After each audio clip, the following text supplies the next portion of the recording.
बिस्मिल्लाहिर्रहमानिर्रहीम। अस्सलाम वालेकुम वरहमतुल्लाहि वबरकातुहू। आज हम तालीमुल इस्लाम पर मबनी मुफस्सदात नमाज के बयान के ऊपर बात करेंगे इंशाअल्लाह ताला।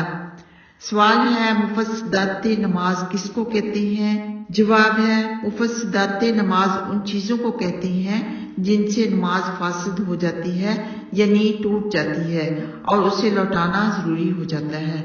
आगे सवाल है, मुफस्सदात नमाज क्या क्या है?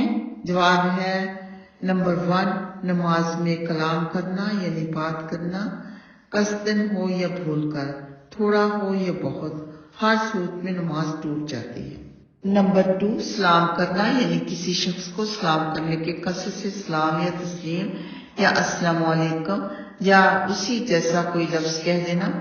नंबर 3, सलाम का जवाब देना या छींकने वाले को यरहमुकल्लाह या नमाज से बाहर वाले किसी शख्स की दुआ पर आमीन कहना।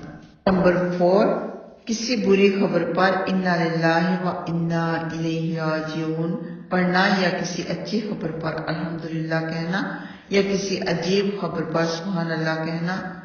नंबर 5, दर्द या रंज की वजह से आह या उफ करना। नंबर 6, अपने इमाम के सिवा किसी दूसरे को लुकमा देना यानी किल्लत बताना। नंबर 8, कुरान मजीद पढ़ने में कोई सख्त गलती पढ़ना यानी कि जानबूझकर गलत पढ़ लेना। आपको पता भी है कि आपकी इस तिलावत में गलतियां हैं, फिर भी आप नमाज में उसको पढ़ लें। नंबर 9, खाना पीना कसदन हो या भूले से।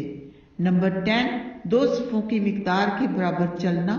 नंबर 11, किबले की तरफ से बिला उज़र सीना फेर लेना।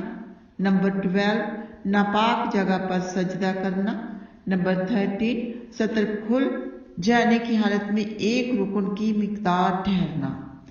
नंबर 14, दुआ में ऐसी चीज मांगना जो आदमियों से मांगी जाती है, मसलन या अल्लाह मुझे आज 100 रुपए दे दे। नंबर 14, दर्द या मुसीबत की वजह से इस तरह रोना के हरूफ जाहिर हो जाएं। नंबर 16, बालग आदमी का नमाज में कहकहा मारकर या आवाज से हंसना। नंबर 17, इमाम से आगे बढ़ जाना वगैरह। आगे इंशाअल्लाह ताला नेक्स्ट एपिसोड में हम मकरूहात नमाज का बयान पढ़ेंगे, नमाज में कितनी चीजें मकरूह हैं वगैरह वगैरह पढ़ेंगे। अल्लाह सुब्हानहू व तआला हम सबको सही नमाज अदा करने की तौफीक अता फरमाए, हर गलती से हर लापरवाही से बचाए, आमीन या रब्बिल आलमीन। अस्सलामु अलैकुम व रहमतुल्लाहि व बरकातुहू।